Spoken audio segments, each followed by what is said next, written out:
My goal today is to kind of go over the first week post-op of the Ross procedure and give as much insight as I can on what I can remember and recall, and hopefully give somebody a little bit of insight on what to prepare for if, it comes to a similar situation as mine. So, yeah, my name is Jake. I am 27 years old, and I had the Ross procedure actually a month ago today, or 4 weeks ago today. But today I just want to highlight the first week. I wrote down as much as I could remember. Most of it was from a few days past the initial few days, but I wrote down as much as I could remember in the beginning. So it's a really crazy phenomenon going back from, my heart's kind of pounding right now because of going through this. When you get wheeled back into the OR, they give you a bunch of this. I'm not going to say they give you. They gave me some anti-anxiety stuff, made me comfortable. I got wheeled back into the OR. They prepped me. They put me on the table. They're all doing their own thing. You're just kind of laying there. And they gave me enough, happy juice I was just chilling. Going into that day anyway, most of my anxiety and fear was gone, strange enough. I had a really tough time the week prior, leading up to the surgery, but the day of, I just kind of gave in. And there wasn't really much fear or anxiety anymore. It was just, let's do it.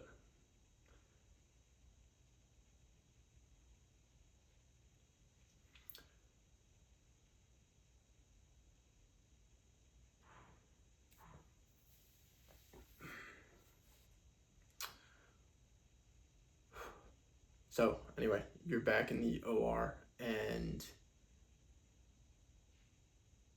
the anesthesiologist comes by. I already talked to her previously, or earlier in the morning. She told me everything that was going to happen, and administered the anesthesia, and within seconds, out. And this is my first time ever having anesthesia. You don't dream or really sleep or anything. You just kind of wake up. So one moment I was on that table, and then the next I was in the cardiac ICU. The first things I remember, there was probably 10 or 15 doctors, nurses. I think some of my family was there. I had a breathing tube in my throat, or in my esophagus still. I had tubes absolutely everywhere. I honestly didn't really notice them initially, but as I became aware,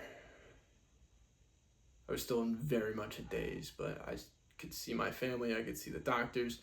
The breathing tube really didn't freak me out too much. It actually did feel like I was breathing on my own, like I was doing it.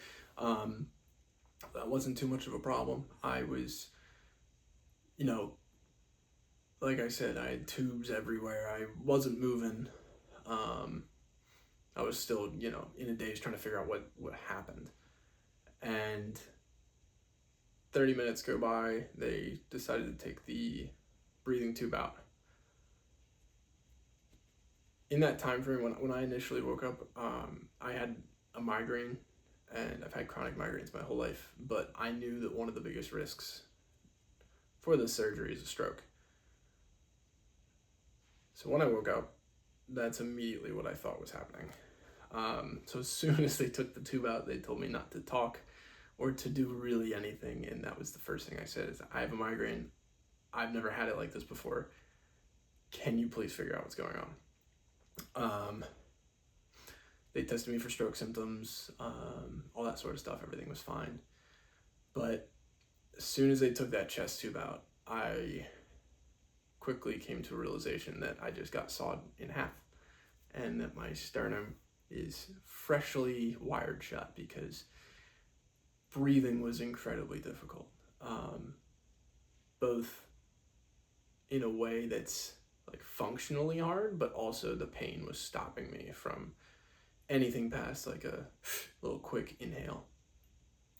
So that was kind of the first challenge I had. Breathing was tricky. It was a lot of pain, and I was on pain meds. I was on like 1,000 different things, but breathing was definitely difficult. Moving at all, especially when you have your sternum broken, left to right, kind of shimmying, even shimmying like this way is way more difficult than you could ever imagine. But again, day one, or I guess they call it day 0, which is the same day of your surgery, you're out for a lot of it. Once I get that breathing tube out and you're stable, it's just time to sleep. The biggest challenge of that day was that because you're on so much anesthesia, the rest of your body kind of shuts down. So your like gastrointestinal tract, all that sort of stuff is not really active. It kind of takes time to wake up. So you can't have any water or really ingest anything. And you are so thirsty when you wake up. It was more overwhelming than the pain. I would have done anything for just a single ice chip or a sip of water. So that was just that's all I did for the first day. The pain here was definitely concerning at first, but then it was just like, someone please give me some water, just something. And then as soon as I did get some, it didn't relieve it too much. I wanted to chug like a gallon. And I was bribing my nurse, and eventually, again, I got some ice chips and water, and then I got nauseous, which is exactly what they told me would happen. And then if you throw up, you could aspirate, it's a whole problem. So that was day 0. Again, they gave me a lot of meds, so I slept through. I was in and out most of that day.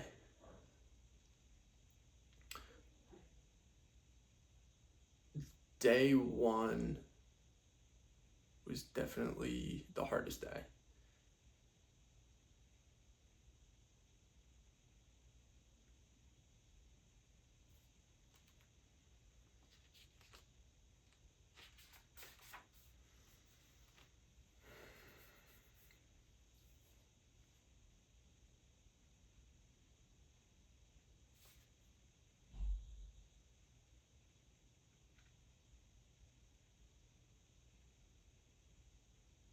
Yeah. Day 1 was definitely the hardest day.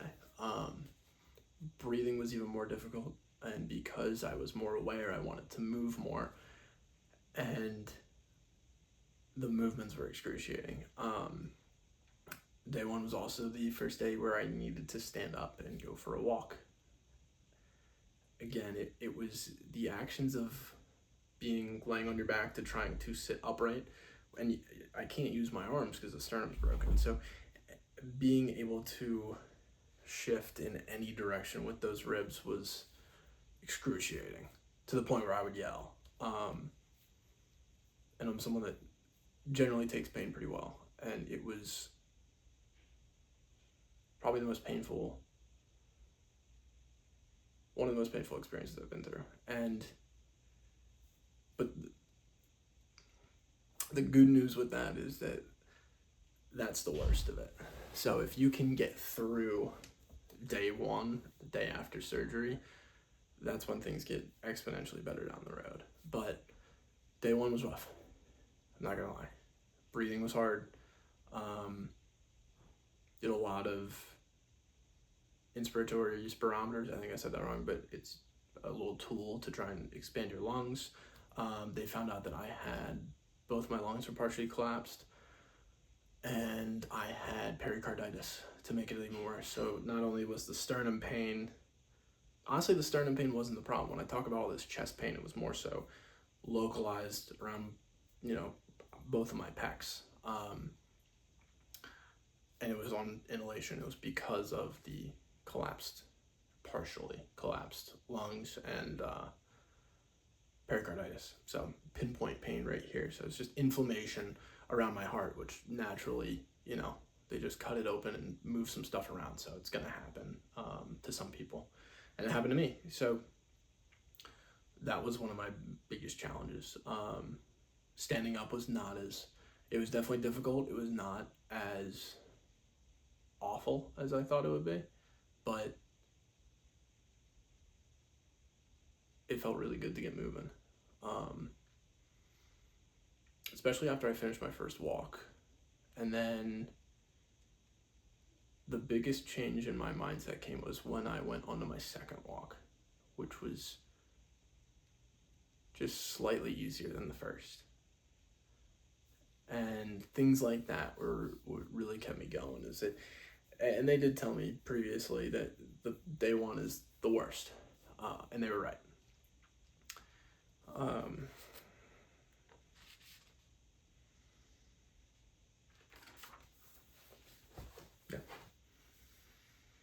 Yeah, standing up for the first time, dizzy, heart's racing, body doesn't really know what's going on.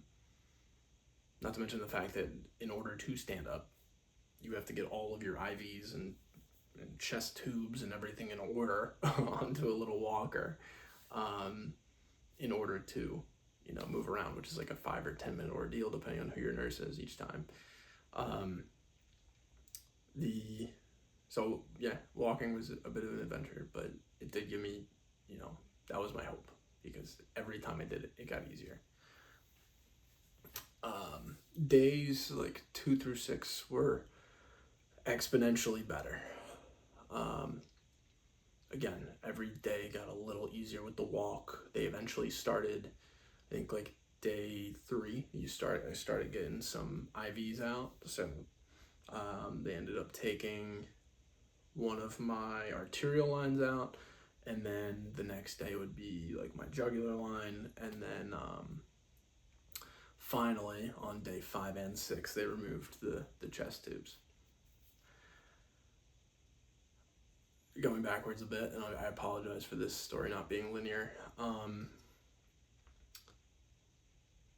Again, the biggest challenges that I faced were, it's initially the pain and the realization of what just happened. It can be really scary, especially when the meds wear off a little bit. It's a lot. It's definitely a lot. And the mental part of it can be really overwhelming. And I described it as sometimes the emotions can be coming like a tsunami, and you never felt the earthquake. The tsunami just hit.